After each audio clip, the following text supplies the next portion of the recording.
ग्रंथराज श्रीमद् भागवतम चौथा स्कंद 28वां अध्याय। अध्याय का नाम है अगले जन्म में पुरंजन को स्त्री योनि की प्राप्ति। श्लोक संख्या 33। सबको आवाज़ सुनाई दे रही है? पीछे आवाज़ सुनाई दे रही है? समझ भी आ रहा है? ठीक है, धन्यवाद। तो श्लोक संख्या 33 सामने स्क्रीन पे है। विभज्य तन्ये भयक्षमाम राज ऋषिर्मलय ध्वज आरिराधियीषु कृष्णं स जगाम कुलाचलम।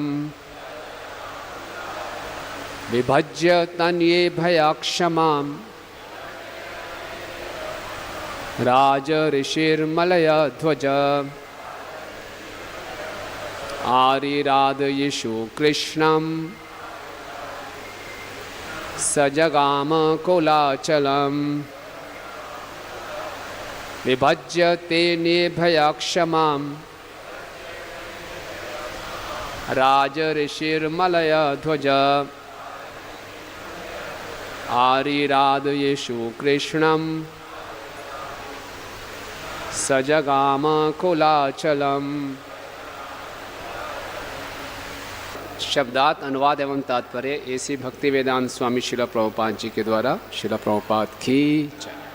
विभज्य बांटकर, तन्येभ्यः अपने पुत्रों में, क्षमाम संपूर्ण पृथ्वी को, राज ऋषि परम साधु राजा, मलयध्वज मलयध्वज, आरिराधयीषु आराधना करने की इच्छा से, कृष्णम भगवान कृष्ण की, सह वह, जगाम चला गया, कुलाचलम कुलाचल नामक स्थान में। इसके पश्चात राज ऋषि मलयध्वज ने अपना सारा राज्य अपने पुत्रों में बांट दिया। तब वे पूरे मनोयोग से भगवान कृष्ण की पूजा करने के लिए कुलाचल नामक एकांत स्थान में चले गए। तात्पर्य: महाराज मलयध्वज निश्चित रूप से महाभागवत थे। भक्ति करने के कारण भक्ति संप्रदाय का प्रचार करने के लिए उनके कई पुत्र तथा शिष्य हुए। वास्तव में सारा संसार ऐसे शिष्यों में विभाजित हो जाना चाहिए और हर एक को कृष्ण भक्ति संप्रदाय का प्रचार करने में लग जाना चाहिए। दूसरे शब्दों में, जब शिष्य बड़े हो जाएं और प्रचार कर सके तो गुरु को चाहिए कि वह अवकाश ग्रहण कर ले और एकांत स्थान में बैठकर लिखे तथा निर्जन भजन करे। इसका अर्थ हुआ मौन होकर एकांतवास तथा भक्ति। यह निर्जन भजन जो एकांत में परमेश्वर की आराधना है, नव दीक्षित के लिए संभव नहीं। श्रील भक्ति सिद्धांत सरस्वती ठाकुर ने कभी भी नव दीक्षित भक्त को किसी एकांत स्थान में जाकर भक्ति करने की सलाह नहीं दी। उन्होंने इस संबंध में एक गीत लिखा है। दुष्ट मन तुम्हें किसेर वैष्णव, प्रतिष्ठा तारे निर्जनर घरे, तब हरि नाम केवल कहतब। अरे मेरे मन, तुम किस प्रकार के भक्त हो? केवल सस्ती पूजा के लिए तुम एकांत स्थान में बैठकर हरे कृष्ण महामंत्र जपने का स्वांग भरते हो, किंतु यह सब धोखा है। इस प्रकार श्री भक्ति सिद्धांत सरस्वती ठाकुर ने सदैव इसका समर्थन किया कि प्रत्येक भक्त योग्य गुरु के निर्देशन में भक्ति संप्रदाय का सारे विश्व में उपदेश दे। प्रौढ़ हो जाने पर एकांत स्थान में बैठा जा सकता है और संसार भर में प्रचार के कार्य से अवकाश ग्रहण किया जा सकता है। इस आदर्श का पालन करते हुए अंतर्राष्ट्रीय कृष्ण भावनामृत संघ के भक्तगण संसार भर के विभिन्न भागों में उपदेश देने का कार्य करते हैं। अब वे अपने गुरु को सक्रिय उपदेश कार्य में विराम लेने के लिए छोड़ सकते हैं। गुरुओं को जीवन की अंतिम अवस्था में भक्तों को चाहिए कि उपदेश कार्य अपने हाथों में ले लें।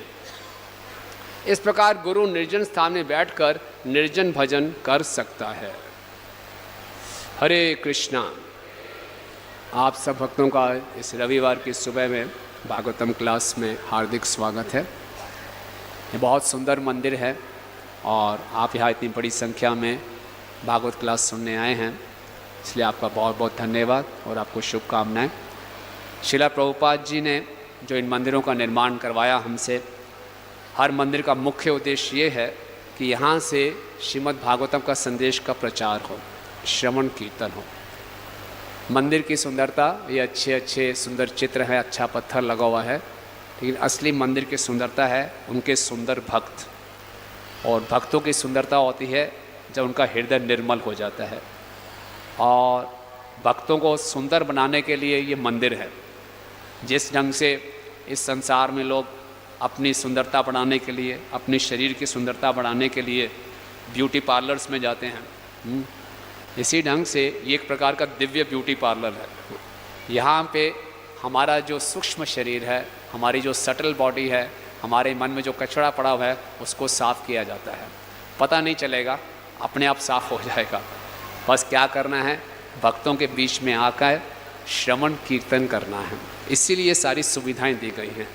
इतना बड़ा मंदिर है, अभी भी आधा हॉल खाली है, तो इसलिए इतना बड़ा बनाया गया कि पूरा हॉल हमेशा भरा रहे भागवतम क्लास के समय, ताकि ज़्यादा से ज़्यादा लोग इसका फ़ायदा उठा सकें। और ये पूरा रोहिणी और इसके आसपास का जो एरिया है, क्षेत्र है, बहुत इसके जितने भी यहाँ पे लोग रहते हैं उन सब का उद्धार हो जाए। हरि बोल। तो इसीलिए क्या है, श्रीमद् भागवतम। जब प्रभुपाद जी विदेश में जा रहे थे तो उनके गुरु भाई ने उनसे पूछा, स्वामी जी आप विदेश जा रहे हैं? प्रभुपाद जी ने उत्तर दिया, नहीं मैं विदेश नहीं जा रहा, श्रीमद् भागवतम विदेश जा रही है ना। प्रभुपाद जी भागवतम को लेकर गए। प्रभुपाद जी तब तक विदेश नहीं गए जब तक उन्होंने भागवतम का पहला स्कंद नहीं लिख लिया। भागवतम के पहला और दूसरा स्कंद श्री कृष्ण के चरण कमल हैं। तो प्रभुपाद भगवान के चरण कमलों को अपने सर पे रख के विदेश गए। और प्रभुपाद जी को भागवतम के संदेश में इतना दृढ़ विश्वास था। जब प्रभुपाद जी का जहाज़ बॉस्टन में रुका और प्रभुपाद जी वहाँ उतरे और देखा वहाँ के लोग इतने रजोगुण और तमोगुण में गिरे हुए हैं, प्रभुपाद चिंतित हो गए। अरे ये लोगों को मेरा संदेश कैसे समझ में आएगा। नहीं, फिर प्रभुपाद जी ने श्रीमद् भागवतम के श्लोकों का उच्चारण किया। श्रवणताम स्वकथा कृष्ण पुण्य श्रवण कीर्तन हृदयंतस्तह्य भद्राणि विध्नोति सुहृद सताम। कि भगवान के संदेश जब कानों के माध्यम से हमारे हृदय में प्रवेश करेगा तो भगवान हमारे हृदय को शुद्ध कर देंगे। प्रभुपाद जी को भागवतम के इस वचनों में पूरा विश्वास था और फिर प्रभुपाद जी ने ऐसा ही किया। वहाँ जाके भागवतम का संदेश दिया और पूरे विश्व में क्रांति आ गई। तो जो भागवतम है, तत्वाग विसर्गो जनताग विप्लवो यस्मिन पति श्लोक अबद्ध वद्यपि, ये जो भागवतम है ये हमारे हृदय में क्रांति लाने के लिए है ना, और कोई ग्रंथ ऐसी क्रांति नहीं ला सकता। इसीलिए बहुत सौभाग्यशाली जीव को माना जाता है जिनको भागवतम सुनने का अवसर प्रदान होता है। चैतन्य चरितामृत में वर्णन आता है, एक ब्राह्मण थे जिनका नाम था प्रद्युम्न मिश्र। वो चैतन्य महाप्रभु के पास गए और बोले मैं भागवत सुनना चाहता हूँ। महाप्रभु ने पहले छूटते ही बोला, आप बहुत सौभाग्यशाली हैं कि आपके अंदर भागवतम सुनने की इच्छा उत्पन्न हुई है ना, क्योंकि जिसके अंदर भागवतम सुनने की इच्छा उत्पन्न हो गई उसका भगवत धाम जाना निश्चित है। और श्रीला प्रभुपाद जी बताते हैं, भगवत धाम जाने की पहली योग्यता क्या है? भगवत धाम जाने की पहली योग्यता है भगवत कथा सुनने की तीव्र इच्छा। तो अभी इच्छा है, थोड़ी कमज़ोर है, लेकिन जितना सुनेंगे इच्छा तीव्र होती जाएगी। इसीलिए ये सुंदर मंदिर बनाया गया है। तो आप सबको फिर से बहुत सी शुभकामनाएं। और आज का जो श्लोक है ये पुरंजन का प्रसंग चल रहा है। पुरंजन, पुरंजन का अर्थ है ऐसी जीवात्मा जो इस शरीर में आनंद ढूंढ रहा है। तो एक प्रकार से हम सबकी कहानी है। हम सबको ये शरीर प्राप्त हुआ है और इस शरीर में हम आनंद ढूंढना चाहते हैं। चाहते हैं कि नहीं चाहते? कितने लोग चाहते हैं कि इस शरीर से हमें आनंद मिले, है ना? लेकिन हम जितना मर्जी प्रयास कर लें, आप अपने अनुभव से बताइए, शरीर हमें सुख ज़्यादा देता है कि दुख ज़्यादा देता है? हैं? दुख देता है ज़्यादा। जय श्री श्री राधा माधव जी की जय। तो कैसे एक जीवात्मा इस शरीर में सुख की तलाश में बार बार शरीर बदलता रहता है, अलग अलग योनियों में हम जाते हैं आनंद की तलाश में, लेकिन किसी भी शरीर में हमें सुख नहीं मिलता, चाहे हम देवताओं की योनियों में भी क्यों ना चले जाएं। तो इस तथ्य को समझाने के लिए नारद मुनि जी, एक राजा प्राचीन भविष्यत हैं, उनको एक कथा सुना रहे हैं। नारद मुनि जी बड़े कुशल प्रचारक हैं। किसी को साफ साफ मुख में बोलोगे कि आप पागल हैं, मूर्ख हैं, तो वो मानेगा नहीं। एक कथा सुनाएंगे और इस कथा में उसी का वर्णन कर रहे हैं, लेकिन एक अलग चरित्र है। एक ऐसा चरित्र था जिसका नाम पुरंजन है। तो पूरी कथा सुना दी, वास्तव में उस राजा की कथा थी।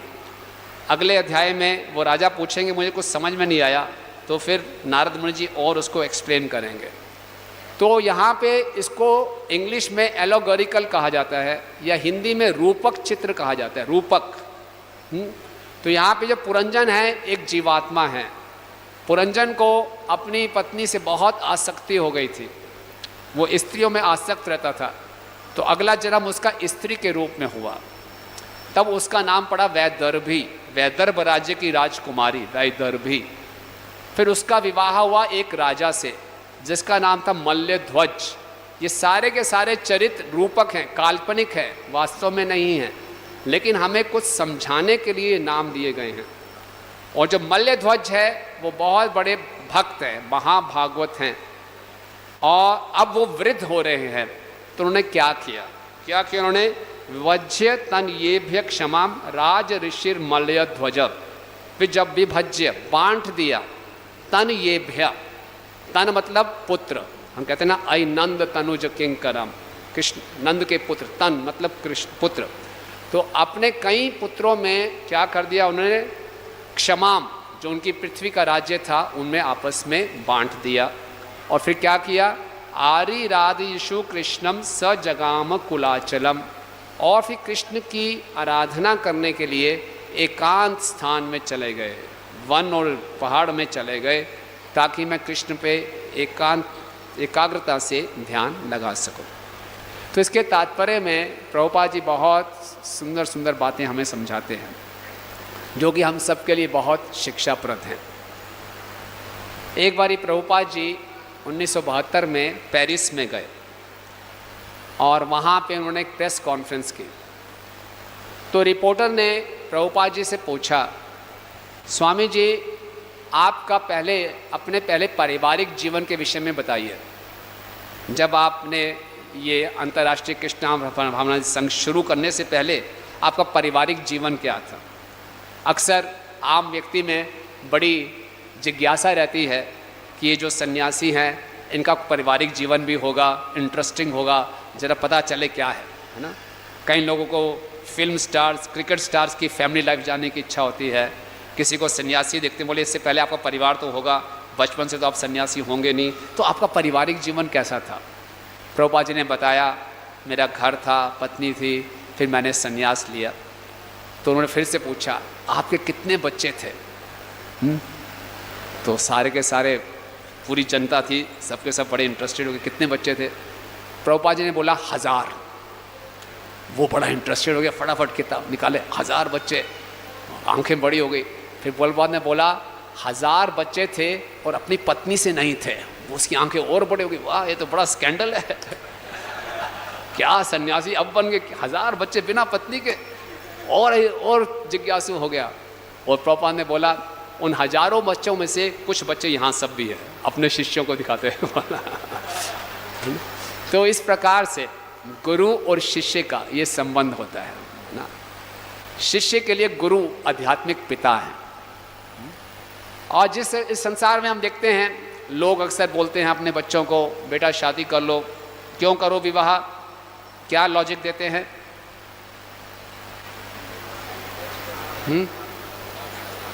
बुढ़ापे का साधन और वंश चलता रहे, है ना, पीढ़ी दर पीढ़ी मेरा वंश चलता रहे, सब भूल जाएंगे।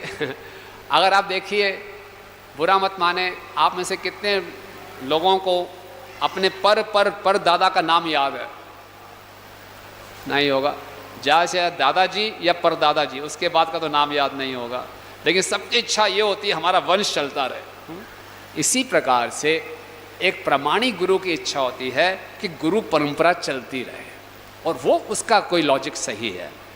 क्यों आवश्यक है कि गुरु परंपरा चलती रहे? उनकी ये चिंता क्यों होती है गुरु परंपरा चलती रहे? जिस प्रकार से एक माता पिता संतान की उत्पत्ति करते हैं कि हमारा वंश चलता रहे, गुरु शिष्य बनाते हैं। क्यों? कि गुरु परंपरा चलती रहे। तो संसारिक लोगों का तो ये संसारिक कारण होता है कि हमारा वंश चलता रहे, हालांकि उसकी कोई वैल्यू नहीं है। लेकिन एक प्रामाणिक गुरु है, वो चाहते हैं कि गुरु परंपरा चलती रहे। इसका क्या कारण है? क्यों वो चाहते हैं कि गुरु परंपरा चलती रहे? हाँ, ताकि कृष्ण का उपदेश आगे प्रचार होता रहे, धर्म की स्थापना हो। भगवत गीता के 4 अध्याय के पहले ही श्लोक में भगवान क्या कहते हैं? एवं परा परम प्राप्तम इमम राज ऋषि विदु सा काले न महता योग नष्ट परंतपा। कि ये जो परंपरा से ज्ञान प्राप्त हो रहा है, मैंने सूर्य के देवी वसवान को दिया था, लेकिन अब ये नष्ट हो गया है, इसको मैं दोबारा स्थापित करने के लिए आया हूँ। यानी कि धर्म की स्थापना करने का अर्थ है प्रामाणिक गुरु शिष्य परंपरा को स्थापित करना। आप समझे? बिना प्रामाणिक गुरु शिष्य की परंपरा को स्थापित किए धर्म स्थापित नहीं हो सकता। तो इसीलिए कृष्ण अवतार लेते हैं। तो प्रामाणिक गुरु शिष्य में हम सब परंपरा में जुड़े हैं, ये हमारा सौभाग्य है। ब्रह्मांड ब्रह्मित कोनो भाग्यवान जीव, गुरु कृष्ण प्रसादे पाए भक्ति लता बीज। अनंत कोटि ब्रह्मांडों में अनंत कोटि जीव भटक रहे हैं आनंद की खोज में, लेकिन उनको आनंद प्राप्त नहीं हो रहा। कृष्ण की कृपा से अगर कोई वास्तव में जीव भक्ति में आगे बढ़ना चाहता है तो उसको एक प्रामाणिक गुरु की शरण में ले आते हैं, और फिर गुरु की कृपा से कृष्ण की प्राप्ति होती है। इसलिए गुरु शिष्य बनाते हैं। गुरु शिष्य इसलिए बनाते हैं कि गुरु परंपरा आगे चलती रहे, और साथ में जो कृष्ण की चिंता है वो समाप्त हो, कम हो। कृष्ण की क्या चिंता है? कि सारे के सारे बद्धजीव वापस मेरे धाम में आएं। चैतन्य महाप्रभु क्या चिंता है? पृथ्वी चाहते नगर आदि ग्राम, सर्वत्र प्रचार होई बे मोर नाम। कि पृथ्वी के गली गली कोने कोने में, रोहिणी के हर सेक्टर में क्या हो? हरे कृष्णा कृष्णा कृष्णा हरे हरे, हरे राम राम राम। हर जगह प्रचार हो। तो प्रचार कैसे होगा? जब गुरु शिष्य बनाएंगे, और शिष्य गुरु के इस भाव को समझता है और पूरे जोश से उत्साह से वो गुरु की आज्ञा का पालन करता है। इसीलिए शिष्य बनने का लाभ है। ठीक है? तो शिष्य का मतलब क्या है? जो गुरु की चिंता को कम करे। गुरु की चिंता क्या है? कृष्ण की चिंता है। कृष्ण की चिंता क्या है? कि ज़्यादा से ज़्यादा लोग मुझसे जुड़ें और मेरे धाम में वापस आएं। ये पूरा का पूरा प्लान है भगवान का और भगवान के प्रामाणिक भक्तों का, गुरु जनों का, और हम उनके इस प्लान में सम्मिलित हुए हैं। तो अगर हम एक गुरु से दीक्षा ग्रहण करते हैं तो उसका कर्तव्य क्या है हमारा? कि हमें अब गुरु की आज्ञाओं का पालन करना है। एक बार परम पूजनीय भक्ति माधुरी गोविंद महाराज, जो हमारे मंदिर पंजाई बाग में रहते थे, जब वो ब्रह्मचारी थे, उनका नाम था माखनलाल प्रभु, वो प्रभुपाद जी के साथ मॉर्निंग वॉक पे थे। तो उन्होंने प्रभुपाद जी से एक प्रश्न पूछा कि प्रभुपाद, जिन लोगों ने आपसे दीक्षा ली है, जितने भी लोगों ने आपसे दीक्षा ली है, क्या सबके सब भगवत धाम चले जाएंगे?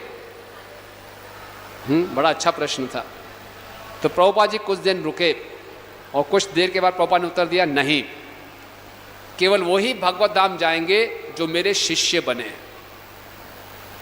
तो महाराज को बात समझ में नहीं आई। प्रश्न क्या था? जितने लोगों ने दीक्षा ली है क्या वो भगवत धाम जाएंगे? प्रभुपाद ने नहीं, दीक्षा तो बहुत लोग लेंगे लेकिन शिष्य बहुत कम बनेंगे। आप समझे? जो वास्तव में शिष्य बनेगा वो भगवत धाम जाएगा। केवल दीक्षा लेने मात्र से भगवत धाम जाने का वीज़ा नहीं मिल जाता। अक्सर लोग समझते हैं दीक्षा मिल जाए काम हो गया। दीक्षा को इंग्लिश में कहते हैं इनिशिएशन, यानी कि शुरुआत। दीक्षा लेंगे तो शिष्य बनने की शुरुआत हुई है। और अगर हम अच्छे शिष्य बन गए तो भगवत धाम जाना गारंटीड है। इसीलिए जीवन का लक्ष्य क्या होना चाहिए? एक अच्छा शिष्य बनना, बस। अच्छे शिष्य बन गए तो भगवत धाम गारंटीड है, लेकिन शिष्य होने चाहिए प्रमाणिक गुरु के। कलयुग में ऐसे बहुत से गुरु हैं, उनके गलत गुरु के शिष्य बन गए तो फिर पक्का है कहाँ जाने के लिए? नरक में। ऐसा ईशो उपनिषद में बताया गया है। लेकिन कोई प्रमाणिक गुरु है, उनके हम अच्छे शिष्य बन जाते हैं तो भगवत धाम जाना सुनिश्चित है। कई बारी भक्त लोग चिंता करते रहते हैं कि जब मैं शरीर त्यागूंगा मैं भगवत धाम जाऊंगा, नहीं जा पाऊंगा, ये होगा नहीं होगा। तो विश्वनाथ चक्रवर्ती ठाकुर जी हमारे जो आचार्य हैं वो बताते हैं, एक शिष्य को इस बात की चिंता नहीं करनी चाहिए कि मेरा भविष्य क्या होगा। उसकी केवल यही चिंता होनी चाहिए, क्या मैं अपने गुरु के आदेशों का पालन कर रहा हूँ कि नहीं, बस। बाकी जिम्मेवारी गुरु परंपरा की है। मैं अपनी जिम्मेवारी निभाऊं, गुरु अपनी जिम्मेवारी निभाएंगे। हमें ये चिंता नहीं करनी चाहिए गुरु जी अपनी जिम्मेवारी निभाएंगे कि नहीं निभाएंगे। अक्सर हम अपने बारे में कम सोचते हैं, दूसरे के बारे में ज़्यादा सोचते हैं कि वो करेगा कि नहीं करेगा। पहले सोचना चाहिए कि मैं कर रहा हूँ कि नहीं। तो इसीलिए हमें ये जो जीवन प्राप्त हुआ है, पशु पक्षियों के भी माता पिता होते हैं लेकिन उनके गुरु नहीं होते। मनुष्य जीवन पाने के बाद ये अनिवार्य है, ये ऑप्शन नहीं है, ये अनिवार्य है कि हम एक प्रमाणिक गुरु को ढूंढें, उनसे दीक्षा प्राप्त करें। दीक्षा का मतलब क्या है? उनकी आज्ञाओं के अनुसार अपने जीवन को चलाएं और तब हम भगवत धाम जाने के योग्य बनेंगे। जिसने मनुष्य जन्म पाके भी प्रमाणिक गुरु से दीक्षा प्राप्त नहीं की तो जीवन व्यर्थ है। तो इसीलिए प्रमाणिक गुरु की शरण हमें प्राप्त हो जाती है, लेकिन दीक्षा प्राप्त करना ही अपने आप में पर्याप्त नहीं है। दीक्षा प्राप्त करने के बाद शिष्य को क्या करना चाहिए? उन आदेशों को अच्छे ढंग से समझना चाहिए, अपने जीवन में उतारना चाहिए, तभी वो भगवत धाम जाने के योग्य बनता है। तो यहाँ श्रील प्रभुपाद जी अपने तात्पर्य में बता रहे हैं कि जितने भी शिष्य हैं, प्रभुपाद जी कह रहे हैं मल्लध्वज ने क्या किया? पूरी पृथ्वी को अपने शिष्यों में बांट दिया। इसी ढंग से गुरु क्या करते हैं? अपनी सेवा को अपने शिष्यों में बांट देते हैं। और शिष्यों को क्या करना चाहिए? जो गुरु ने सेवा दी है, अलग अलग शिष्यों को हो सकता है अलग अलग सेवा प्राप्त हो, उस सेवा को अपना जीवन बना लेना चाहिए और उस सेवा को इतने अच्छे ढंग से करें कि गुरु को प्रसन्न करके हम भगवत धाम वापस चले जाएं। इसीलिए पूरे आध्यात्मिक जीवन की सफलता है गुरु की प्रसन्नता। श्रील प्रभुपाद जी ने एक बार अपने शिष्यों से पूछा कि सभी शास्त्रों का सबसे महत्वपूर्ण श्लोक क्या है? तो एक शिष्य ने कहा सर्वधर्मान परित्याज्य। प्रभुपाद ने कहा ये भी अच्छा है, कोई और? किसने बताया जन्म कर्म च मे दिव्यम। प्रभुपाद ने ये भी ठीक है, लेकिन कोई और? इस ढंग से भक्तों ने अलग अलग श्लोक बोले। प्रभुपाद जी संतुष्ट नहीं हुए, तो बोले कौन सा श्लोक सबसे महत्वपूर्ण है सभी शास्त्रों का? तो प्रभुपाद ने बोला श्वेताश्वर उपनिषद से, यस्य देवे परा भक्ति यथा देवे तथा गुरु तस्य कथिता अंत प्रकाशंता महात्मना। जितनी श्रद्धा हमारी भगवान में है उतनी ही श्रद्धा हमारे गुरु में होनी चाहिए, तभी सारे वैदिक शास्त्रों का जो मुख्य तात्पर्य है हमारे हृदय में प्रकट हो जाएगा। तो इतना महत्वपूर्ण है गुरु और शिष्य का संबंध, और इसको अच्छे ढंग से समझना चाहिए। तो प्रभुपाद जी चाहते हैं कि हर कोई जिम्मेवारी उठाए और खूब प्रचार करे। प्रचार ही सार है। प्रभुपाद जी ने 70 साल की उम्र में विदेश गए और 2 हार्ट अटैक्स आने के बाद ही नया एक मिशन शुरू किया। एक बारी प्रभुपाद जी 1974 में बॉम्बे में थे और मसाज कर रहे थे एक भक्त उनको। प्रभुपाद ने कहा मेरी उम्र तक अक्सर लोग रिटायरमेंट ले लेते हैं, लेकिन फिर भी मैं प्रचार कर रहा हूँ। अब मैं चाहता हूँ मैं एक अलग स्थान पे जाऊँ जहाँ मुझे कोई डिस्टर्ब ना करे और मैं खूब भागवतम का अनुवाद करूँ। कौन से स्थान ठीक रहेगा? 6 महीने के लिए मैं जाना चाहता हूँ। तो उनके सर्वेंट ने बोला प्रभुपाद जी एक जगह है तेहरान, तेहरान जानते हैं? ईरान में है, बोले वहाँ चले जाइए। अच्छा, प्रभुपाद सोचने लगे। फिर दूसरे ने बोला प्रभुपाद जी न्यू वृंदावन। अच्छा, प्रभुपाद सोचने लगे। फिर प्रभुपाद ने कहा, आपको मालूम है महात्मा गांधी इतने व्यस्त रहते थे कि वो रात को सो भी नहीं पाते थे, सब लोग उनके पीछे पड़े रहते थे। लेकिन मुझे ऐसा स्थान चाहिए कि मैं जा सकूं, लिख सकूं। तो तभी क्या हुआ, अगले दोपहर में एक चिट्ठी आई। प्रभुपाद जी के एक शिष्य थे भगवान, वो पेरिस में प्रचार कर रहे थे और चिट्ठी में लिखा था, प्रभुपाद जी आप पेरिस में आइए और पूरे यूरोप में भ्रमण कीजिए। चिट्ठी पढ़ते ही प्रभुपाद जी उत्साहित हो गए, मैं यूरोप के टूर पे जाऊंगा। सेवक ने बोला, सुबह तो आप कह रहे थे मैं किसी ऐसी जगह पे जाके 6 महीने खाली ग्रंथ लिखना चाहता हूँ, अब क्या हो गया? प्रभुपाद ने कहा, नहीं मेरे बस की बात नहीं है मैं तो पूरी उम्र यात्रा करता रहूँगा, प्रचार करता रहूँगा। प्रभुपाद आपका स्वास्थ्य ठीक नहीं है। प्रभुपाद जी ने कहा, अगर मैंने एक जो असली सैनिक होता है वो बैटलफील्ड में युद्ध के मैदान में शरीर छोड़ता है तो अच्छा होगा प्रचार करते करते मैं शरीर छोड़ दूँ। प्रभुपाद जी ने एक एग्जाम्पल दिया, एक सैनिक है जो घोड़े पे सवार होके तलवार चला रहा है और शत्रुओं के सैनिकों का सर काट रहा है, लेकिन युद्ध होते होते किसी ने उसका सर काट दिया, उसका सर भी कट गया लेकिन उसका हाथ फिर भी घूमता रहे प्रभुपाद ने बोला, इस ढंग से प्रचार करते करते मैं शरीर छोड़ना चाहता हूँ। शिष्य चुप हो गए और प्रभुपाद ने सारी तैयारियां करनी शुरू कर दी। फिर जब प्रभुपाद जा रहे थे, बॉम्बे छोड़कर जा रहे थे एयरपोर्ट पे, प्रभुपाद ने अपने सारे शिष्यों को इकट्ठा किया। बोले, देखो मैं वृद्ध अवस्था में भी बाहर जा रहा हूँ, आप सब युवा हैं, आपको जिम्मेवारियाँ उठानी चाहिए और सब जाओ अलग अलग देश, विश्व के अलग अलग भागों में जाकर खूब प्रचार करो। और जब आप वृद्ध हो जाओ, बूढ़े हो जाओ, परिपक्व हो जाओ, तब आप मायापुर में जाना, शांति से बैठना, हरे कृष्ण का जप करना।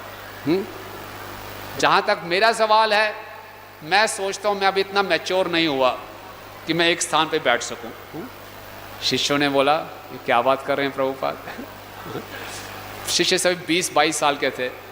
बोले, अगर आप मैच्योर नहीं हुए तो हम कैसे मैच्योर होंगे, हम कैसे फिर रिटायरमेंट ले सकते हैं? प्रभुपाद ने बोला, ये तो आपको समझना पड़ेगा, लेकिन मैं अभी इतना मैच्योर नहीं हुआ। फिर वहाँ पे तमाल कृष्ण गोस्वामी महाराज थे।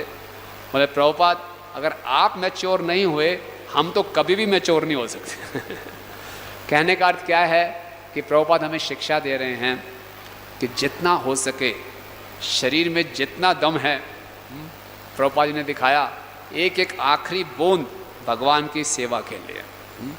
जब प्रभुपाद अपने अंत्य लीला में भी थे, हम देख रहे थे प्रभुपाद को कितनी पीड़ा थी, उसके बाद वो भागवतम का अनुवाद कर रहे थे। और यही स्पिरिट हम प्रभुपाद जी के शिष्यों में देखते हैं। पिछले सप्ताह यहाँ पे परम पूजनीय जयपताका स्वामी महाराज आए थे, सीधा हॉस्पिटल से आए थे और कितनी उनको बीमारियाँ थी, उसके बाद भी कितना उत्साह था कि मुझे यहाँ रोहिणी के भक्तों से मिलना है। क्यों? मैंने वचन दिया था परम पूजनीय गोपाल कृष्ण स्वामी महाराज को कि मैं रोहिणी जरूर आऊँगा। 2 घंटे ट्रैवल करके आए, 2 घंटे भीड़ में फिर से गए, लेकिन ये उनका भाव देखिए, ये त्याग की भावना, अपना सब कुछ दूसरों के लाभ के लिए, ये वास्तव में वैष्णव है ना।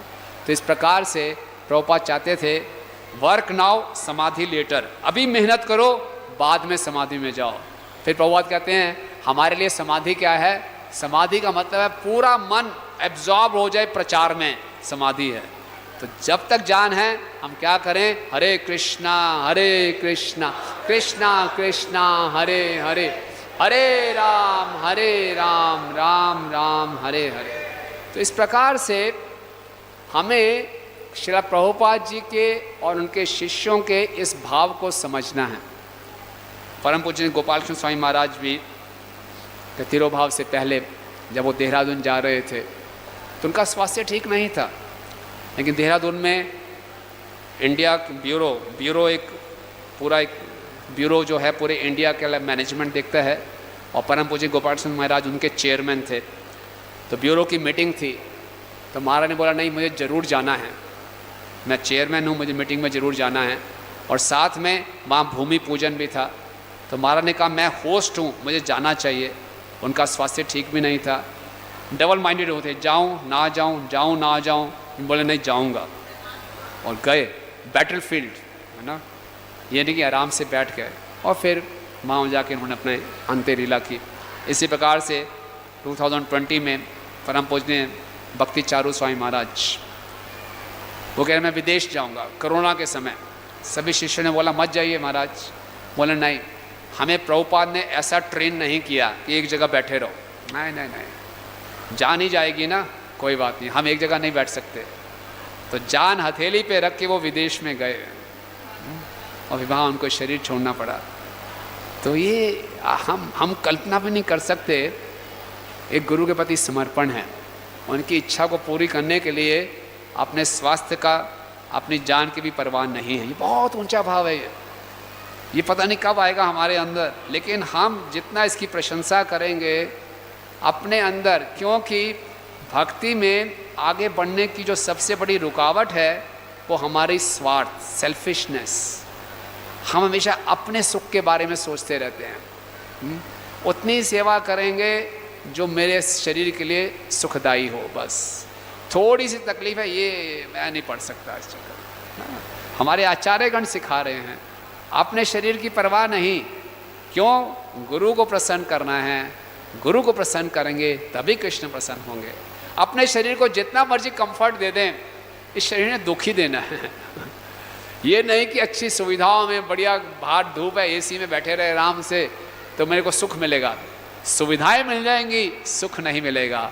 सुख तो सेवा से ही प्राप्त होगा, बिना सेवा के सुख नहीं है। तो इस प्रकार से प्रभुपाद जी हमें समझा रहे हैं इस तात्पर्य में कि शिष्यों को गुरु की आज्ञा को अपने हृदय में उतार के हमेशा तत्पर रहना चाहिए प्रचार के लिए। और अगर गुरु अप्रकट भी हो जाएं तभी उत्साह में कमी नहीं होनी चाहिए, उत्साह और बढ़ना चाहिए।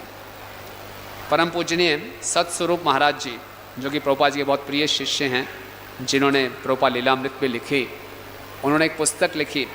उसमें वो लिखते हैं जब गुरु का तिरोभाव हो जाता है तो शिष्य की जिम्मेवारी ज़्यादा बढ़ जाती है। तो उन्होंने एग्जाम्पल दिया कि पांडु की 2 पत्नियां थी, एक का नाम था कुंती, दूसरा क्या नाम था? माद्री। तो जब पांडु की मृत्यु हुई, अब दोनों में से किसको सती होना है? तो दोनों ही सती होने लगी। लेकिन धौम्य ऋषि ने कहा नहीं नहीं नहीं, आपके पीछे बच्चे हैं, इनकी देखभाल कौन करेगा? तो माद्री सती हो गई, कुंती सती नहीं हुई। लेकिन कुंती सती क्यों नहीं हुई? क्योंकि उसको बच्चों की देखभाल करनी थी। इसी प्रकार से जब गुरु अप्रकट होते हैं तो शिष्य को भी सती हो जाना चाहिए गुरु के साथ। बिना गुरु के मेरे क्या जीवन, मैं अभी जा रहा हूँ, शरीर छोड़ रहा हूँ। लेकिन गुरु चाहते हैं नहीं, मेरे जाने के बाद आप क्या करो, मेरे मिशन को संभालो। तो उसके बाद एक शिष्य का अस्तित्व इस पृथ्वी पर तभी है, मैं इसीलिए जी रहा हूँ गुरु के मिशन को पूरा करने के लिए। जब गुरु वपु रूप में इस धराधाम में होते हैं, शिष्य थोड़ी बहुत बदमाशी कर सकता है। बदमाशी में थोड़ी बहुत गड़बड़ी कर सकता है, बच्चा है, गलतियाँ हो जाती हैं, थोड़ी बहुत इंद्र तृप्ति में उससे गलतियाँ हो सकती हैं। लेकिन जब गुरु चले जाएं तो शिष्य की जिम्मेवारी और बढ़ जाती है। ये पूरा शरीर केवल गुरु के मिशन की सेवा के लिए है, अपनी इंद्र तृप्ति के लिए नहीं। अब वो गलती नहीं होगी, इसलिए जिम्मेवारी बढ़ जाती है। श्रीला प्रभुपाद जी कहा करते थे कि बंगाल में अक्सर क्या होता है, जब पिताजी शरीर छोड़ के जाते हैं तो उनकी प्रॉपर्टी का विभाजन कैसे होता है। जो बिजनेस होता है वो बेटे को जाता है, जो घर बार होता है वो बेटियों को जाता है, लड़कियों को जाता है। सो प्रभुपाद बोलते हैं, मैं अपने गुरु का बेटा था, मुझे मिशन मिला मेरे गुरु भाइयों ने उनकी प्रॉपर्टी ली अपने गुरु की, लेकिन मैंने मिशन को पकड़ा। इसीलिए आप में से कितने भक्त लोग परम पूज्य गोपाल सिंह महाराज के बेटे बनना चाहते हो कि बेटियां बनना चाहते हो? बेटे बनेंगे, है ना। तो क्या करना है, चाहे वो माता जी भी हो, क्या बन सकती हैं? बेटा बन सकते हैं। क्या? मिशन लेना है, गुरु महाराज के मिशन को अपना जीवन बनाना है। और हम देखते हैं प्रभुपाद जी एक बार कलकत्ता से मायापुर जा रहे थे, तो चैतन्य मठ के सामने से उनकी गाड़ी निकल गई। चैतन्य मठ में भक्ति सिद्धांत स्वामी ठाकुर महाराज की समाधि है। प्रभुपाद वहाँ रुके नहीं, तो उनके गुरु भाइयों ने उनकी निंदा की, आलोचना की कि प्रभुपाद जी अपने गुरु की समाधि में भी नहीं रुके। प्रभुपाद जी को मालूम चला, प्रभुपाद ने कहा मुझे गुरु की समाधि में जाने की आवश्यकता ही नहीं है, मुझे कभी लगा ही नहीं कि मेरे गुरु मुझसे दूर हुए हैं, मेरे गुरु हमेशा मेरे साथ रहते हैं, है ना। इसी ढंग से प्रभुपाद जी के शिष्य थे परम पूज्य गौर गोविंद स्वामी महाराज। वो जब प्रभुपाद जी का तिरुभाव हो गया तो वो कहते नहीं, प्रभुपाद का तिरुभाव नहीं हुआ। अगर उनके सामने कोई बोलता था नित्य लीला प्रवेश जाओ विष्णुपाद परमहंस प्रवजिकाचार्य अष्टोत्तर ऐसी भक्ति वेदांत स्वामी, वो बड़े गुस्से होते थे, नहीं नहीं नहीं वो नित्य लीला प्रवेश नहीं हुए, वो भी हैं मेरे साथ हैं। बोले भक्ति सिद्धांत सरस्वती ठाकुर महाराज के लिए आप कह दो नित्य लीला प्रवेश, मैं मान जाऊंगा, प्रभुपाद को नहीं मानूंगा, वो मेरे साथ हैं। बोले हमेशा मेरे साथ हैं। बोले आपके साथ भी रह सकते हैं। गुरु हमेशा हमारे साथ रह सकते हैं। कैसे? हमेशा हम उनकी वाणी को याद रखें। डिसाइपल का मतलब क्या होता है? शिष्य का मतलब होता है जो गुरु से अनुशासन स्वीकार करने को तैयार हो। अगर कोई ये सोचे अब तो गुरु अप्रकट हो गए हैं, अब मुझे कौन रोकेगा, बहुत खतरनाक स्थिति है। तब वो क्या बन जाएगा? गोदास, मन का दास बन जाएगा। इसीलिए ऐसा कह सकता है मन, अब तो गुरु जी हैं नहीं, अब तो मैं अपनी मनमानी कर सकता हूँ। तो आध्यात्मिक जीवन में बहुत बड़ा संकट है। अब गुरु जी वपु रूप में नहीं हैं। अगर हमने ये मान लिया जी इंस्ट्रक्शंस कौन देगा, कौन हमें संभालेगा, तो मन हमें बहुत तंग करेगा। लेकिन गुरु के भावनाओं को, गुरु के उदाहरण को, गुरु के आदेशों के अनुसार अपने मन को नियंत्रित करना पड़ेगा, तभी हम सुरक्षित हैं। और जन्मे जन्मे प्रभु से ही गुरु और शिष्य का संबंध कभी टूटता नहीं है, ये सनातन संबंध है। अगर हम वास्तव में बहुत सिंसियर हैं, जिज्ञासु हैं और गुरु से प्रार्थना कर रहे हैं कि मैं एक नंबर का मूर्ख हूँ, मुझे नहीं मालूम अब कैसे क्या डिसीज़न लेना है, तो गुरु क्या करेंगे? किसी और वैष्णव के रूप में प्रकट होकर हमारा मार्गदर्शन करेंगे। जितनी मात्रा में हम सिंसियर होंगे उतनी मात्रा में हमारा गुरु के साथ संपर्क बना रहेगा। अगर हम सिंसियर नहीं हैं, हम सोच रहे हैं अच्छा मौका है, अब मैं अपनी मनमर्जी कर सकता हूँ, अब मुझे कोई रोकने वाला नहीं है, तो हमारा आध्यात्मिक जीवन लगभग समाप्त है। तो इसीलिए जब भी कोई महान आचार्य जाते हैं, अधिकांशतः लोग क्योंकि भावुकता से में रहते हैं, बोलते हैं हम गुरु जी नहीं अब कुछ नहीं होगा, तो उनके आध्यात्मिक जीवन में पतन शुरू होता है। लेकिन जो शिष्य इस अवसर को बड़ी गंभीरता से लेते हैं कि मैं वास्तव में अपने गुरु का असली शिष्य बनना चाहता हूँ, अब ये परीक्षा की घड़ी होती है कि हम अपने अंदर शिष्यत्व को बढ़ाएं, डिसाइपलशिप को बढ़ाएं, अपना शनागत और बढ़ाएं, उनके इंस्ट्रक्शंस को, उनके उदाहरणों को याद रखें। हमेशा ये ध्यान रखें, जब मैं अंतिम बारी गुरु महाराज से मिला था 27 अप्रैल को, तो महाराज ने मुझे कहा था कि कोई भी कार्य करें उससे पहले ये सोचें क्या इससे गुरु और कृष्ण प्रसन्न होंगे। तो हमारी इच्छा, हमारे विचार, हमारे कार्य, हमें ज़्यादा सावधान होना चाहिए कि क्या ये गुरु के लिए प्रसन्नता लाएंगे या उनको दुख देंगे। तो इस प्रकार से शिष्य बनना एक बहुत बड़ी जिम्मेवारी है और उसके लिए हमें तैयार होना चाहिए अनुशासित होने के लिए। शिष्य मतलब जो अपने आप को अनुशासित कराने को तैयार है। अगर ये नहीं है तो शिष्य बनने का, दीक्षा लेने का कोई अर्थ नहीं है ना। केवल दीक्षा लेने मात्र से कोई शिष्य नहीं बन जाएगा। शिष्य बनने के लिए प्रयास करने पड़ते हैं। और क्या प्रयास करने हैं कि गुरु चाहते हैं हम ज़्यादा से ज़्यादा जिम्मेवारी उठाकर जितना ज़्यादा प्रचार कर सकते हैं उनकी इच्छाओं को हम पूरा करें, तब जाके हमारा जीवन सफल होगा। तो इस श्लोक में मल्लध्वज ने अपने सभी बेटों को, अपने शिष्यों में पूरा क्षेत्र बांट दिया ताकि आप प्रचार करें और मैं जाके कुलाचल में ध्यान लगा सकूं। लेकिन प्रभुपाद जी का ये मूड नहीं था। प्रभुपाद जी अंतिम समय तक प्रचार करते रहे और प्रभुपाद हमसे भी अपेक्षा करते हैं कि हम जब तक हमारे शरीर में शक्ति है, जितनी शक्ति है उसको हम प्रचार में लगाएं। और अगर गुरु अप्रकट भी हो गए हैं तो गुरु की वाणी हमेशा हमारे साथ में है और गुरु की वाणी के अनुसार अपने जीवन को चलाएं। रामायण में वर्णन आता है शबरी का। शबरी के गुरु कौन थे? मतंग ऋषि। जब मतंग ऋषि को मालूम चला कि भगवान राम को वनवास हुआ है तो अपने अप्रकट होने से पहले उन्होंने शबरी को बोला कि भगवान राम इस आश्रम में जरूर आएंगे। ये कह के वो अप्रकट हो गए। अब शबरी अकेली थी आश्रम में, बूढ़ी महिला अकेली थी। गुरुजी बोल गया भगवान राम आएंगे, बस कब आएंगे पता नहीं। और पहले साल में गुरुजी तिरोभाव हो गया था, अभी 13 साल बचे हैं। तो शबरी क्या करती थी, रोज आश्रम की सफाई करती थी और भगवान के लिए सुंदर सुंदर फूल तोड़ के लाती थी, फल तोड़ के लाती थी, प्रतीक्षा करती थी कि भगवान आ सकते हैं, कभी भी आ सकते हैं, मुझे तो तैयार रहना चाहिए। आते नहीं थे भगवान, बेचारी फिर सो जाती थी, सुबह फिर उठती थी, फिर से सफाई करती थी। 1 दिन 2 दिन 1 साल 2 साल 13 साल बीत गए। आप सोचिए हमारे साथ ऐसा हो, बोले पता नहीं गुरुजी क्या बोल गए। ये नहीं कि वहाँ पे उस समय फेसबुक में उनको सारा अपडेट हो रही थी, भगवान राम इस समय यहाँ पहुँच गए हैं, अब यहाँ पहुँच गए हैं, आने वाले हैं। अब जब तक खबर नहीं आती तो आराम करते हैं। नहीं, कभी भी आ सकते हैं, पता नहीं कहाँ हैं भगवान राम, आ जाएंगे तो मैं तो तैयार होनी चाहिए। तो इतनी मेहनत वो करते थे, 13 साल तक रोज वही कर रही है उसी उत्साह के साथ। और एक दिन भगवान राम आ गए और भगवान राम बहुत प्रसन्न हुए और पूछता आपकी तपस्या कैसे चल रही है, आपका इंद्रियों का संयम कैसे चल रहा है। और फिर भगवान राम को उसने पूरा आश्रम दिखाया और भगवान राम के सामने ही उसका अपने देह को छोड़कर भगवत धाम वापिस गए, है ना।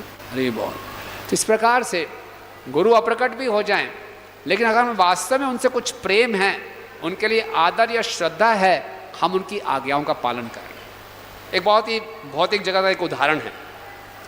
वृंदावन में एक वैद्य हैं, मैं उनका नाम भूल रहा हूँ, लक्ष्मीधर शायद। उनके पिताजी प्रभुपाद जी के वैद्य थे, उनका नाम था नरोत्तम। तो ये लक्ष्मीधर जो वैद्य हैं, ये अपनी कहानी सुनाते हैं। बोले मेरे जो पिताजी इतने सख्त थे, बचपन में हमें सिनेमा नहीं देखने देते थे और मेरे सारे दोस्त सिनेमा देखते थे, कहानियाँ सुनाते थे, मुझे कुछ पता ही नहीं होता था। मैं सोचता था कब वो दिन आएगा मैं जाके सिनेमा हॉल में सिनेमा देखूंगा। तो 12वीं के बाद वो आयुर्वेदिक कॉलेज में उनका एडमिशन हुआ जयपुर में, तो जयपुर में गए हॉस्टल में। अब उनको मौका मिला, अब मैं कुछ भी कर सकता हूँ। फटाफट बढ़िया सिनेमा हॉल में टिकट ली, पहली बारी जीवन में वो सिनेमा हॉल में प्रवेश किए। बोले बहुत हो गया, पिताजी ने इतना दबा के रखा हुआ था कि सिनेमा नहीं देखनी, अब देखूंगा सिनेमा। बैठ गए आराम से, सामने स्क्रीन। जैसे सिनेमा शुरू हुई उनको कुछ नज़र नहीं आ रहा, पूरी स्क्रीन पे उनको अपने पिताजी का चेहरा नज़र आ रहा है, हंसता हुआ चेहरा। बेटा सिनेमा देख रहा है तो उनको कुछ नज़र नहीं आ रहा, क्या पिक्चर का नाम है, क्या उसमें हीरो हीरोइन, कुछ समझ नहीं आ रहा। तुरंत उठकर चले गए। ये है प्रेम, कि अगर पिताजी को मालूम चलेगा कि मैं सिनेमा देख रहा हूँ, कितना बुरा लगेगा उनको। इसी ढंग से एक शिष्य को हमेशा ये समझना चाहिए। ये तो एक बहुत ही जगत का था, शिष्य और गुरु का संबंध तो सनातन है।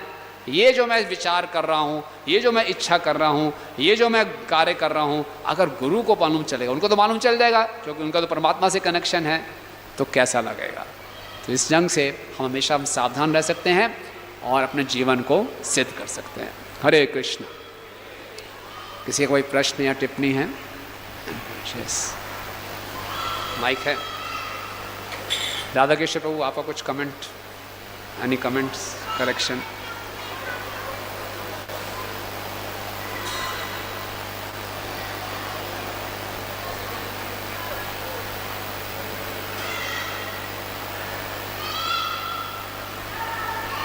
हरे कृष्णा।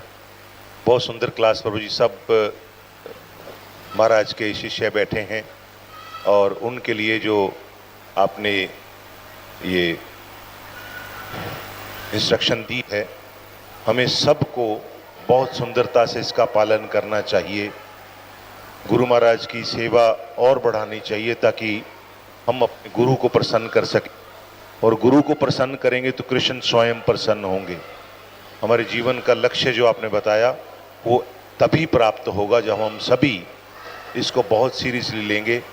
और शबरी की जो बात आपने कही कि शबरी भी अपने गुरु के आदेश पर, विश्वास पर, और अगर विश्वास नहीं है चाहे शास्त्र में या गुरु में, तो प्रभुपाद कहते हैं कि वो व्यक्ति वास्तव में नास्तिक है। अगर गुरु की में श्रद्धा नहीं है, शास्त्र में श्रद्धा नहीं है, तो वो व्यक्ति नास्तिक है। और छोटी सी ही बात है कि हमारे आचार्यों ने जो परंपरा से चले, हम ध्यान से देखें तो उन्होंने जो अचीव किया, बच्चों को चुप करा सकते हैं, अपने गुरु को फॉलो करके, गुरु को प्रसन्न करके, गुरु का आदेश पालन करके सभी हमारे आचार्यों ने प्राप्त किया। तो ये परंपरा से जो चलता आया है, ये एक एग्जेम्पलरी है। हमारे सारे आचार्य जो हैं वो एग्जेम्पलरी हैं। और वो जो धन है वो दे रहे, तो वो किसके पास जाना है? अपने पुत्रों के पास जाना है। तो पुत्र को धन लेने के लिए, उस धन को प्राप्त करने के लिए वो उसको आज्ञाकारी होना चाहिए, जो पिता के आदेश का पालन करे, उसी को ही धन प्राप्त होता है। हरे कृष्ण। धन्यवाद, बहुत बहुत धन्यवाद। और ये बहुत अच्छे ढंग से समझाया कि जितना हम गुरु की आज्ञाओं का पालन करेंगे, पूरी गुरु परंपरा को हम प्रसन्न कर पाएंगे, तो हमें असली धन प्राप्त होगा, पूरी गुरु परंपरा की कृपा प्राप्त होगी। और विशेषकर गुरु महाराज के जाने के बाद हम सब शिष्यों का एक कर्तव्य बनता है कि इसको अच्छे ढंग से समझें। और अगर गुरु के वाणी में श्रद्धा नहीं है, शास्त्रों में श्रद्धा नहीं है, तो प्रभुपाद जी उसको बोलते हैं वो नास्तिक है ना। ये सब प्रभुपाद जी ने बताया। यस, किसका प्रश्न था? बोलिए। हरे कृष्ण प्रभु जी, धन्यवाद, प्रणाम। प्रभु जी, मेरा क्वेश्चन ये है कि हमारा खुद का भी प्रीचिंग का वो नहीं होता, भाव नहीं आ पाता, हमारे अंदर उत्साह नहीं आता कि हम प्रचार कर सकें। कभी कभी ऐसा होता है। और दूसरा ये होता है कि हमारी खुद की साधना इतनी अच्छी नहीं है, तो फिर हम प्रचार कैसे कर सकते हैं? ये भी क्वेश्चन है। रिले करो, क्या बोला? प्रचार करने की ज़्यादा भावना नहीं आती। प्रचार करने की भावना भी नहीं है और इतनी साधना भी स्ट्रांग नहीं है कि हिम्मत नहीं होती प्रचार करें। ठीक है ना, ये प्रश्न है आपका। ठीक है, तो अब आपकी खुद की हिम्मत नहीं हो रही प्रचार करने की, तो जो लोग प्रचार कर रहे हैं उनको सहयोग दीजिए, है ना। सहयोग देते देते जो उनको बीमारी है वो बीमारी हमें भी लग जाएगी। ठीक है, इन्फेक्शन हो जाएगा। और साथ में अपनी साधना पे ध्यान दीजिए। जितना अच्छे ढंग से आप प्रभुपाद की पुस्तकों को पढ़ेंगे, आप चुप नहीं रह पाओगे। आपकी इच्छा होगी मैं शेयर करूं, किसी को बताऊं, तो अगर आप ध्यानपूर्वक जप करने का प्रयास करेंगे, प्रभुपाद की पुस्तकों को पढ़ेंगे, तो आप शांत नहीं रह पाओगे। आप कहोगे मैं कुछ ना कुछ करूं। जब तक एक करने की भावना नहीं आ रही, तो जो लोग प्रचार कर रहे हैं उनकी सेवा कीजिए, उनको सहयोग दीजिए, तो ये भावना आ जाए। ठीक है, यस आप पूछिए। मलय ध्वज जो थे,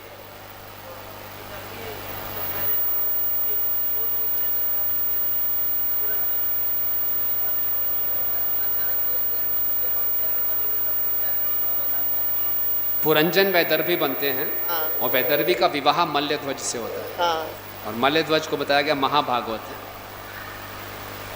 वैदर्भी मलय ध्वज नहीं बने, वैदर्भी मलय ध्वज नहीं, बने। वैदर्भी का विवाह हुआ था। हरे कृष्णा जी। मुझे what is the meaning of retirement? Retirement क्या मीनिंग है और कब लेनी चाहिए स्पेशली? रिटायरमेंट का मतलब क्या है और कब लेनी चाहिए? तो बड़ी अच्छी न्यूज़ है, भक्ति में कोई रिटायरमेंट नहीं है। हरी हरी है ना। सरकार बोलती है सेवा निवृत्त, यहाँ सेवा प्रवृत्त। कभी भी सेवा से निवृत्त नहीं होंगे। जीवेर स्वरूप है कृष्ण नित्य दास। जीव का स्वरूप है कृष्ण का नित्य दास है, नित्य सेवक। हम कभी भी रिटायर नहीं हो सकते। ये रिटायरमेंट गलत वो है। फिर भी सरकार हमें सेवा निवृत्त कर देती है कि अब तो जाओ, अब फुल टाइम जाके मंदिर में सेवा करो। तो रिटायरमेंट का कोई अर्थ नहीं है। उम्र बढ़ेगी, शरीर में कुछ कमजोरी आएगी, सेवा बदल जाएगी, लेकिन सेवा जरूर रहेगी।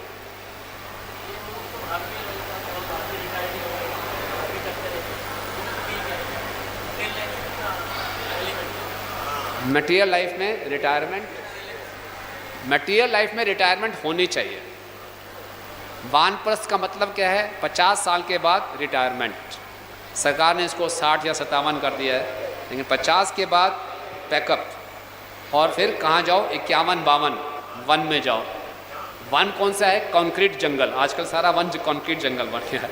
तो इतना बड़ा मंदिर बनाया गया है कि यहाँ पर आइए, सेवा कीजिए, ज़्यादा से ज़्यादा आध्यात्मिक चेतना में रहिए, आध्यात्मिक कार्यों में रहिए, अपना समय भक्तों के संग में, श्रवण कीर्तन में, सेवा में बिताइए। ये रिटायरमेंट का मतलब है ना।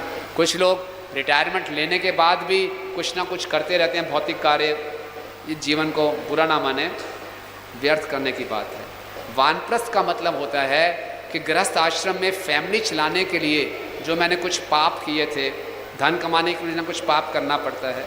तो वानप्रस्थ का अर्थ है कि अब और कोई पाप नहीं, अब तपस्या करके उन पापों से छुटकारा पाना है और अपने अगले जीवन को सुधारना है।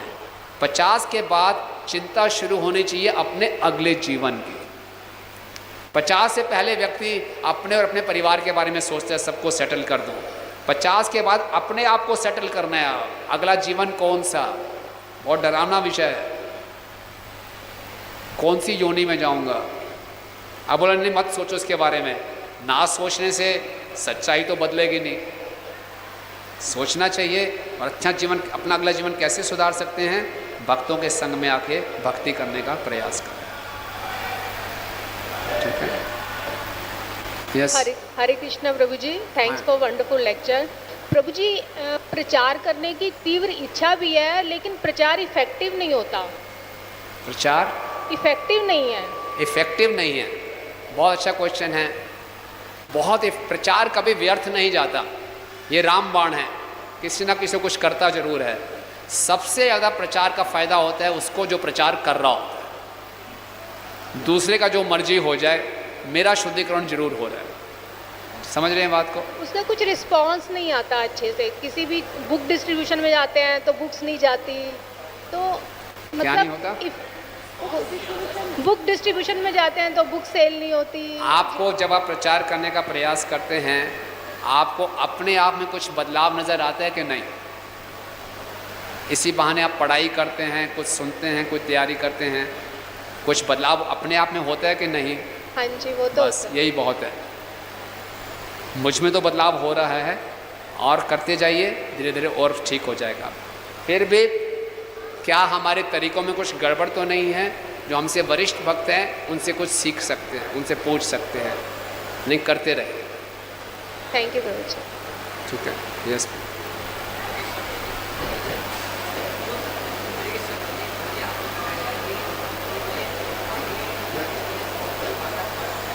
हाँ, स्वार्थ की इच्छा। हरे कृष्ण प्रभु जी, आपने बताया था कि भक्ति में आगे बढ़ने के लिए सबसे बड़ी बाधा हमारा स्वार्थ है। तो जैसे प्रभु जी, कई बार हमें पता होता है कि ये स्वार्थ, मतलब ये मेरा स्वार्थ है, हम इसको मतलब रोक करके आगे सेवा कर सकते हैं, लेकिन फिर भी रोक लेते हैं। या फिर इस चीज़ से कैसे बाहर निकलें कि स्वार्थ के लिए कभी आए ही ना, हमेशा सेल्फलेस सर्विस रहे। प्रभु जी का प्रश्न है कि सेल्फलेस कैसे हों? हमेशा सेल्फिश डिज़ायर्स ही रहती हैं।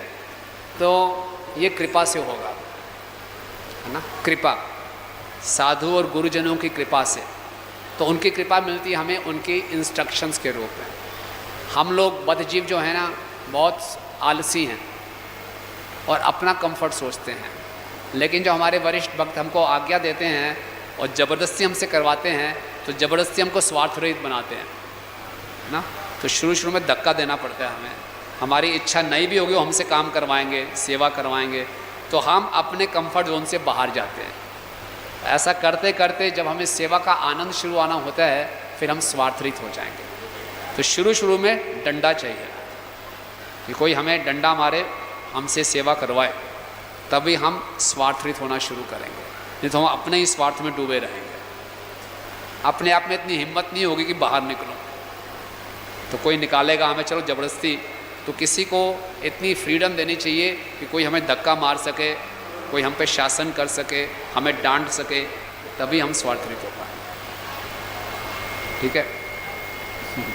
ओके। हरे कृष्ण प्रभु जी, ऐसे ही बता। तो प्रभु जी, जैसे आपने बताया था दीक्षा की क्या इम्पोर्टेंस है और दीक्षा लेनी चाहिए, लेकिन ऐसा प्रभु जी इंक्लिनेशन फील नहीं होता किसी के प्रति कि किन से दीक्षा लें, कुछ ऐसा रुझान पता नहीं लगता, तो कैसे? तो दीक्षा लेने आवश्यक है, लेकिन ऐसा कोई रुझान नहीं आ रहा किससे दीक्षा लें। तो आप हमारे मंदिर में पंच तत्व हैं, नित्यानंद प्रभु से प्रार्थना कीजिए। नित्यानंद प्रभु आदि गुरु हैं। अगर आप जिस सिंसियर हैं तो नित्यानंद प्रभु आपको इंस्पायर करेंगे। कोई जल्दबाजी नहीं है, लेकिन लेनी जरूर चाहिए। तो प्रार्थना करते रहिए और नित्यानंद प्रभु आपको इंस्पायर करेंगे जरूर से। ठीक है, यस माता जी।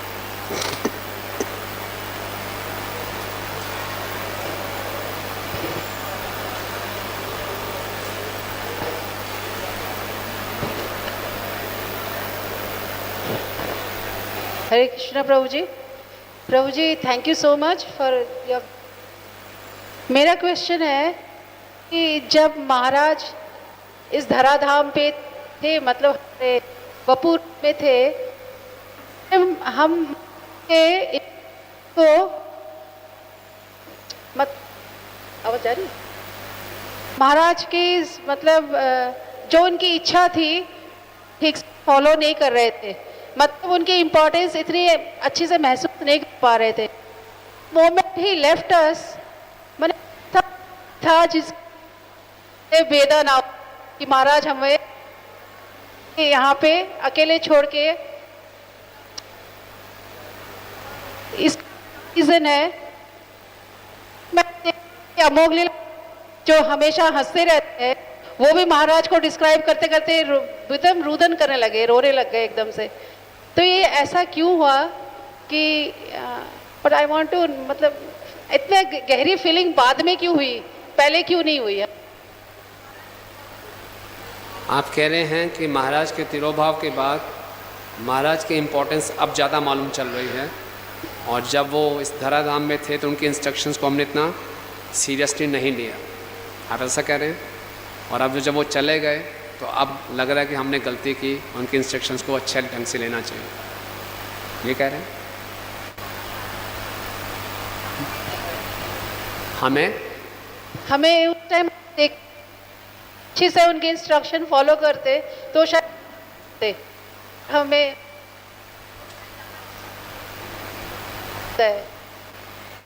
अगर वो जब थे तो हम उनके इंस्ट्रक्शन को अच्छे ढंग से पालन करते तो उनकी एज और शायद ज़्यादा हो जाती, तो उनकी एज और बढ़ जाते। हाँ, खुश होते तो उनके शरीर भी साथ देता उनको शायद। ठीक कह रहे हैं आप। तो जो आचार्यों के शरीर में कष्ट आता है उसका एक कारण यही होता है, नालायक शिष्य। आपकी बात नहीं कर रहा, जनरल। तो नालायक शिष्यों के कारण ही आचार्यों को, गुरुजनों को कष्ट आता है। ये बात सही कह रहे हैं। और अभी भी अगर उनके इंस्ट्रक्शंस का पालन नहीं करेंगे तो अभी भी उनको कष्ट पहुंचा रहे होंगे। ओके, तो इसीलिए, और जब गुरु धराधाम पे होते हैं तो हमारी आदत है हम हर चीज़ को बड़ा लाइटली लेते हैं, और जब वो चीज़ हमसे चली जाती है तब उसका महत्व मालूम चलता है ना। इसीलिए गुरु के जाने के बाद शिष्य को ज़्यादा जिम्मेवार हो जाना चाहिए कि अब पहले जो गलती हो गई अब नहीं रिपीट करना, कि मैं कितना सौभाग्यशाली हूँ कि मुझे ऐसे गुरु की शरण प्राप्त है। शरण अभी भी है, अब और गंभीरता से शरण लेनी है। जितना मेरा जीवन बचा है केवल उनकी आज्ञा का पालन करने के लिए। तो हम देखते हैं विरह में, सेपरेशन में कनेक्शन ज़्यादा स्ट्रांग होता है ना। हम हमेशा गुरु के साथ रह सकते हैं अगर उनकी इंस्ट्रक्शंस के अनुसार अपने जीवन को चलाएंगे और यही मापदंड रखेंगे, क्या जो मैं सोच रही हूँ, जो मैं कर रही हूँ, ये गुरु को प्रसन्न करेगा, नहीं करेगा। यस तो करेंगे, नो तो नहीं करेंगे। तो इससे हमारा जीवन, हमें डिसीजन मेकिंग में बहुत आसानी होगी। और फिर कुछ कन्फ्यूज़न हो और हम अगर सिंसियर हैं तो गुरु महाराज किसी वैष्णव को एम्पावर कर देंगे, उनके माध्यम से हमें मालूम चल जाएगा। ओके, तो गुरु के साथ कनेक्शन हमेशा रहता है। ठीक है, यस, लास्ट क्वेश्चन। हाँ जी, हरे कृष्ण प्रभु जी, दंडवत प्रणाम। प्रभु जी बहुत बहुत शुक्रिया आपके इतने अच्छे लेक्चर के लिए, काफ़ी मोटिवेशन मिली। मेरा एक छोटा सा प्रश्न है। मुझे लगता है कि जो हम भक्ति करते हैं हम कभी कभी डर के कारण करते हैं, जो हमारे मन का भय है वो हमें भक्ति की तरफ खींचता है। तो गुरु की तरफ समर्पण और भगवान की तरफ प्रेम हमें कब खींचेगा या कैसे खींचेगा, ये इस डर को हम प्रेम में कैसे कन्वर्ट करें, ये मैं पूछ मुझे। अच्छा प्रश्न है और एक गलत नहीं है। भक्ति की शुरुआत भय से भी होती है ना। भक्तिविनोद ठाकुर जी बताते हैं कि पहला स्तर भय का ही है, नहीं करोगे तो ये हो जाएगा वो हो जाएगा ना। फिर दूसरा स्तर होता है इच्छा का, कि चलो मेरी इच्छाएं पूरी हो जाएं, बड़ा सिद्ध मंदिर है, यहाँ कुछ बोलूँगा भगवान इच्छा पूरी कर देंगे। फिर तीसरा स्तर होता है ड्यूटी का, कर्तव्य। नहीं नहीं नहीं, भगवान ने मुझे सब कुछ दिया है, फ्री में सनलाइट है, पानी है, हवा है, कुछ तो करना चाहिए, ये ड्यूटी हो गया। फिर सबसे चौथा स्तर, उत्तम स्तर है प्रेम का। शुरुआत कहाँ से होती है? भय, इच्छा, कर्तव्य, प्रेम। तो चलते रहे। भक्तों के संग में हम श्रवण करेंगे तो धीरे धीरे हम आगे बढ़ेंगे, कोई दिक्कत। शुक्रिया प्रभु जी। ठीक है, हाँ।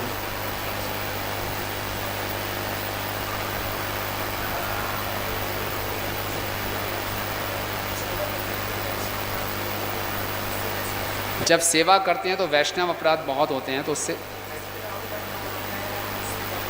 क्राउड कंट्रोल हो गया या और सेवा हो गई, वैष्णव अपराध बहुत होते हैं सेवा करते हुए। सेवा करनी भी जरूरी है, लेकिन वैष्णव अपराध हो जाते हैं तो कैसे बचें, है ना। तो इसीलिए हर परिस्थिति में वैष्णव सदाचार का जरूर पालन करें। अगर आपको क्राउड कंट्रोल करना है तो एक बारी मायापुर में बहुत भीड़ थी, तो हरीश शौरी प्रभुपाद जी के शिष्य हैं, वो बता रहे थे वो कैसे क्राउड कंट्रोल करते थे। तो मुख पे बड़ी हंसी रख के हंसते हुए सबको धक्का मार रहे हैं पीछे, हरी और ना। तो हंस करना जरूरी है, लेकिन सब ऊपर आ रहे हैं, हंसते हुए पीछे करना है सब। तो उनको लगना चाहिए हम आपके सेवक हैं, जो भी इस मंदिर में आ रहा है वो बहुत सौभाग्यशाली है, वो राधा माधव के अतिथि हैं, तो हम आपका स्वागत करते हैं, आपको कोई तकलीफ़ नहीं होनी चाहिए। लेकिन बहुत ज़्यादा लोग आ जाते हैं तो तकलीफ़ होनी शुरू होती है, तो थोड़ा सिस्टम बनाना पड़ता है, लाइन में आइए, यहाँ से जाइए, प्रेम से, डांटते हुए नहीं, गुस्से में नहीं, उन्हें परेशान होकर नहीं, तो ऐसा नहीं लगना चाहिए। वो हमारे अतिथि हैं, लेकिन ज़्यादा आ गए अतिथि, अतिथि का मतलब बिना तिथि के आ गए और ज़्यादा आ गए तो क्या करेंगे। तब भी हमने सेवा की भावना से उनको करना है ना, प्रैक्टिस करें, ठीक है। तो आप सब भक्तों का बहुत बहुत धन्यवाद। ग्रंथ श्रीमद् भागवतम की, जगत गुरु श्रील प्रभुपाद की, गौर प्रेमानंदे।